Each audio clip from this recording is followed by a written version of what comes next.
welcome back to the AKG Media on the Selling Logan podcast. Our guest today, very, very special guest, really excited about this one, Justin Nickerson. Thanks for coming in, Justin. Pleasure, mate. Not the first time I've described as special, so I appreciate you having me. No worries. It was funny. Last night, I was thinking how we're going to do an introduction. I'll go through all these awards, and I looked at all these awards online, and I'm like, that's going to take up half the podcast. So you've just about won nearly every award possible. Thank you, mate. Yeah, most of them are made up, to be honest. So, like Dick Slider, who says, "What are you, 8-time world real estate champion?" It's kind of along that. But no, I appreciate you saying that, mate. Thank you. Easy. So you don't just run you're not just an auctioneer. You run Apollo auctions, where you use pretty much all over Queensland, and you also run a training facility for agents out there. Can you tell us a little bit more about that? Yeah, we've undersold us a little bit there. So we are pretty prevalent in Queensland, but we're also all the way throughout Australia and New Zealand. Yes, that's what I mean. Yeah. So we've got 39 auctioneers now on the ground. The team this year, calendar year, will do just a tick over 7,500 auctions across both countries. So off the back of that, auctioneering is our primary trade. No question of that whatsoever. It's the main thing that we get compensated for. But we also do a large amount of training, everything from small little in-office sessions to large keynote speaking to training programs for franchise groups or offices, mentoring of individual agents, online training, auctioneer mentor groups. So we do a lot of associated training as well, not just about auction, but general real estate sort of practices and leadership and things like that as well. But at the core and at our heart, we're an auctioneering business. Yeah. I'm curious, how did you end up becoming an auctioneer? Were you in sales first and then that just maybe didn't quite work out, or were you just straight into auctioneering?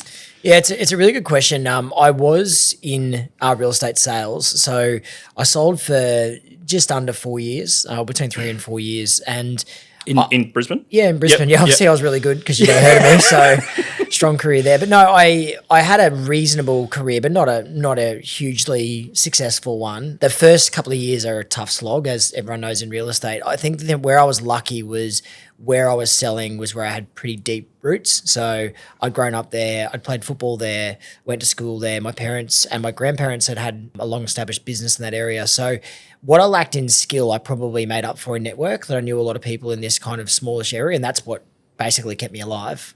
You know, it wasn't the skill that I had. I've said it a lot that I learned more in my first 6 months of being an independent auctioneer than I did as being an agent for 3 years, just because I had exposure to people that are really good at what they do, and that's the quickest way to learn. But how I became an auctioneer, I had seen some auctioneers and thought that was a kind of cool thing to do. Thought I'd give that a bit of a go. Went down sort of a mentoring group to learn how to become an auctioneer and tried to balance both. It's very hard to straddle being an auctioneer and an agent just because they're kind of two different demands that are placed upon you, and sort of got to that point where I was doing both, but really sort of doing both a disservice by doing both, and just had to make a kind of big decision or seminal moment to become an auctioneer at that point in time. And what really drew me in was negotiation. I loved negotiating back then and still do. And that's really what drew me in, more than that being in front of a crowd and talking, which is actually kind of the bit I enjoyed the least. What I loved is when I went in the back room and had to try and close a gap between some buyers and some sellers. Yeah. Okay. Now with the negotiation side of things, now you're very diverse with your auctions. You do, 20 million, sometimes more $20 million properties, and all the way down to, townhouses. Is there a difference with negotiations, or is it the exact same per property? It doesn't matter. Yeah, it's a really good question. At the core, they're the same. Yeah. We joke there's 2 rules of real estate. Rule number 1 is the sellers want too much. Rule number 2 is the buyers don't want to pay market value. So at the core, you've always got a discrepancy between a buyer that's here and a seller that's here, and you've got to try and close that gap. I guess where it changes is depending on the market and the property and the location and potentially the price tag as well. There may be some nuances to the people you're dealing with, whether they've been through the process a number of times before, whether they haven't, how experienced they are at negotiation. Is there kind of a business sense to them, or are they a little bit more naive to what can go on? So there's probably little nuances that sit inside there, but at the core, it's all the same. It's sellers there, buyers there. Let's try and find some common ground between the two of them. So how long have you been doing this now? I've been a full-time auctioneer for 15 years. 15 years. Yeah. So in 15 years, Has it changed much, like the way you call auctions and the technology around auctions? Has that changed at all since that was 15 years ago? Is it completely different now, or is it still? I wouldn't say it's completely different, but it's very different. Firstly, how I call auctions has changed. I've calmed down. I looked at my first auctions, and I'm all kind of energy and bluster and speed, and I've probably settled into my own skin more. We talk a lot with auctioneers about one of the best attributes of every great auctioneer is authenticity. So they are who they are when they call an auction. So I'm having a conversation with you. I then start to call an auction. I come back to the conversation. I'm the same person in all those facets. And when you start, you feel like sometimes it's got to be a stage show. So you might have a reasonable conversation here, and then you get up and you put on a different accent, different voice, different volume level, different speed, because you're just not comfortable in your own skin to do it. And that only comes with experience. So that's probably been the first change. The second one, though, the advent of technology has been remarkable. Now we have online bidding at auctions, which is never a thing that occurred in the early days I was there. We stream auctions, which again didn't really happen. Social media, auctions are on social media, either live or within 2 minutes of the auction finishing. All these things have really kind of come about, and they've sort of come subtly, but then all at once. And I think COVID really kind of was the really kind of tipping point where a lot of that stuff really came into mainstream. But yeah, it's a different sort of landscape to what it was. It just as we're talking about the technology with the streaming and everything, what are your kind of thoughts on, because I know it's sometimes a little bit controversial on these hybrid auctions. What are your thoughts on them? Are you for them? Are you against them? Are you on the fence of them? Yeah, well, my biggest belief is provision of choice. So we should be giving consumers the choice as to how they want to consume the auction or how they want to participate. So what that means for me is I actually like hybrid auctions because they give that facet. If they want to attend in person and feel it and breathe it and, be in the situation where they're in the room where it's happening on one of the biggest moments of their life, we should give them that opportunity. If they want to be on the phone because they want to be removed away from that or circumstance takes them away, then we should give them that opportunity. But to add a layer to that, they should still be able to watch through a streaming service so they can see what's going on. One of the things that we preach about auctions ad nauseum is that auctions are about transparency. So are we still being transparent with our auctions? I think if we flick it too far the other side and we sort of don't allow people to attend, for example, we lose transparency, which is one of the things that we talk about a lot is transparency is important. So I actually like hybrid because I think it gives the provision of choice back to the consumer. If the consumer feels more comfortable, they're more likely to engage. If they feel uncomfortable, they're less likely to engage. So let's meet them on their terms and give them the choice. Yeah. Okay. What's a really, really good strong point and a good that you see in auctioneers? Like what's a really good skill that they have? There's two. There's two, I think, for every great auctioneer. The first one, this you might giggle at this, but the first one is they've got to be able to count. Got to be able to count. Like it's. Yep. Okay. Yeah. I've heard people say before it's not a maths competition. Okay, so I'm out. It actually. I can't count, It actually is a maths competition. That's kind of exactly what it is. Now, our core trade is words, but the foundation of what we do is maths or numbers. So you got to be able to count. The good thing for you, Cory, is that you don't need to multiply. You don't need to know square roots. You don't need to divide. And if you're subtracting, something's gone horribly wrong. So all you need to do is to add up. And addition is the easiest form of maths. So you can get to that level, but you have to have a count, because if you can't count, what happens is it goes all the way through your call. So if I'm worried about getting a number wrong, that means that I'm thinking about that and I'm not thinking about what's that bidder doing, what's the next bidder doing, what was my last amount, what's the amount I'm asking for, what are the body language signals these buyers are giving, how far away from the reserve am I, what's my next move if they don't bid, do I vendor bid, all those kinds of things. But most of all is that our biggest talent is engaging crowds. And if you're paralyzed on maths, it'll impact your ability to engage a crowd. The second one is, and I think every great auctioneer has this, is they have a really good ability to think on their feet. So they can see something happen and they can put it through their brain quickly, and it can come out of their mouth in a coherent, inoffensive way really quickly. And that's what we do. We're two things. We're referees, so we work legislation, but we're commentators. Like all we do is commentate exactly what we're doing. So I'm looking at Tia now. Tia's obviously got somewhere to be because she's playing with her fingernail, so she's impatient. So while I'm talking, I'm picking this stuff up, and now her tongue's gone to the side of her mouth, so now she's embarrassed. So like I can just see what goes on and then commentate that. And I think all good auctioneers have got that ability to be able to do that quickly, which means you're not calling the same auction every time. No. So it's not just turn up, use the same lines I use over and over again. There's some spontaneity about it, which makes it hopefully makes it more enjoyable.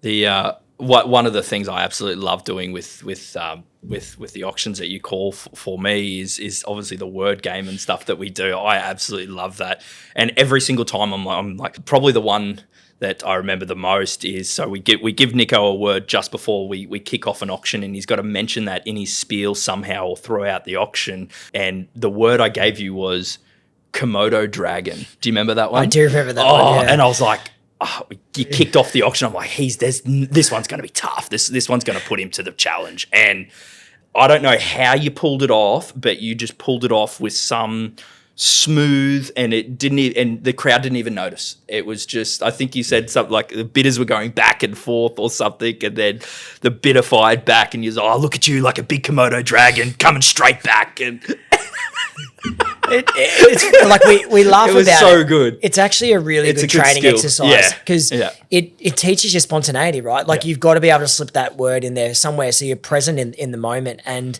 I think and it also makes it enjoyable. I think one of the victims, we call it a victim of volume. So if you call a lot of auctions, it becomes very hard not to say the same thing over and over again because you just say it all the time. Like on a Saturday, for example, last Saturday I had 14 auctions. By auction 11, like you're not going through the motions. I want to make that clear, but you are very much routine. I've done this, I've done that. It's getting later in the day. You're more tired. You're under more fatigue. It's easy just to lull back into what you always do. So exercises like that are good because like, hey, no, I'm not going to say the same thing I said at the last 6 auctions. I'm going to take something different. I'm going to try this out. And look, I'm sure the crowd sometimes just thinks, what is this guy talking about? Like he's off the planet. But, it's a fun exercise. And, I think if I'm enjoying it, that gets through to the crowd. If I'm looking like I'm having a good time, the crowd will respond. We say that the crowd takes your energy. So if you are relaxed and smiling, the crowd becomes relaxed and smiling. If you're aggressive and loud, crowd becomes loud and aggressive. If you're nervous, crowd becomes nervous. If you're agitated, crowd becomes agitated. So for me, it's also like, you know what? We've got a saying, we're not saving the whales. We're having some fun. Let's put a smile on our face and let's try and get the crowd to lean into it as well.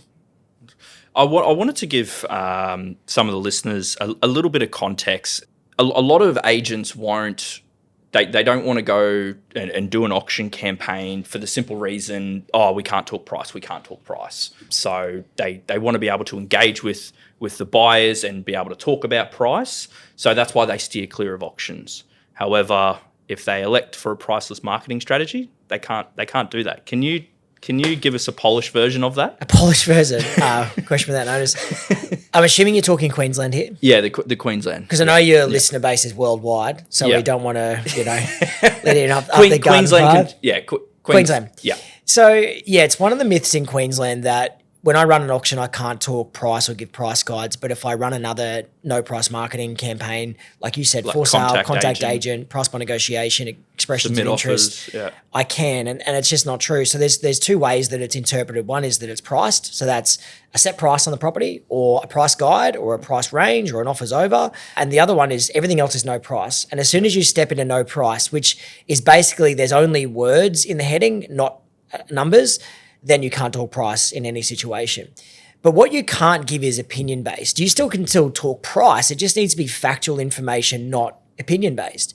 And that's where I think a lot of people sort of run into that confusion, like, I can't talk that, I can't talk that. Well, work out what you can talk about and then just hammer that. Like there's different means and ways that you can handle this, still working with buyers and encouraging them, not having to just sort of avoid their question. But it is a bit of a funny one that people say that, I run for sales because then I can give price guides. Well, you absolutely can't.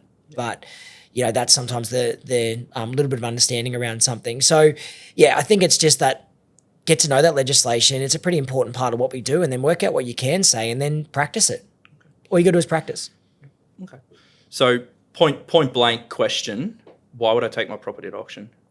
You're selling your property? Yeah, I'm selling my property. Why would I take it to auction and not just list it for a price and then sell it in a couple of weeks in this current market? Do you want a serious answer or a funny answer? Both. Okay, well, funny answer is you get to meet someone charming like me, which is not funny. But anyway, the serious answer is that I believe that a premium price is constructed of two things: emotional buyer, competitive environment.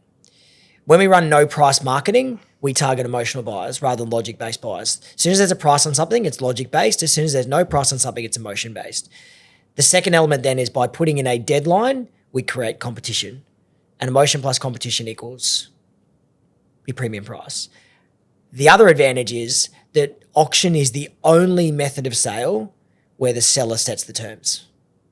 So the seller says, yep, happy to sell my property. What I'm going to require you to do is to be in an unconditional position, and you've got to pay X amount of deposit. And this is the day that we want to sell the property on, which is the auction day. And this is the day when we want the balance of money, which is your settlement date. It's the only method of sale where the seller is in the whip hand of those controls. Every other method of sale, the buyer comes in and the buyer tells the seller how they'll buy their property. If I'm a seller, I want that control. So I would be going down, that's a very, very short version, but the two simple things are emotion and competition equal a premium price. And secondly, you as the owner should set the terms. It's your asset you're parting with, so therefore you should be setting the terms to do it. You go on eBay and you can't tell the seller how to sell you something on eBay. You can obviously negotiate price, but you can't tell them how to sell it to you. Yet in real estate, we expect it to be normalized that the buyer gets to tell the seller how they're going to buy their property. It makes no sense to me. The seller is the one that needs to be satisfied to release their asset. So the onus is on the buyer to satisfy the seller, or else the seller retains the asset. Therefore, the seller sets the terms. Simple. Okay. I hope everyone wrote that down. That was good. I do know I talk fast. I'm an auctioneer, and it's one of my bad habits is I talk fast. So I apologize for anyone who went fast. Maybe play this back at like half speed or something, so I sound like someone normal. Well, we're just about nearly out of time, Nico, but one last final question, a little bit of a curveball. If you were selling your property via auction and you had to get an auctioneer to call it, but you can't call it, who are you getting? Any one of the very talented Apollo Auctions team would happily satisfy me. Give us a name. Corey, we have 39 auctioneers in our business, and by giving you one name, I will create one very, very, very good friend. Initials. And give us initials. 38 people that have a deep problem with me. Seriously though, I'm really happy with the caliber of auctioneers we have from our whole lineup, and any single one of them, I'd have faith in them to represent it. But to steal a commentator's line, you know who I'd actually use? A commentator's line? Yeah, I'll give you a commentator's line. You know who I'd actually use to sell my property? Who's that? My mum. You know why? Because at least she'd care.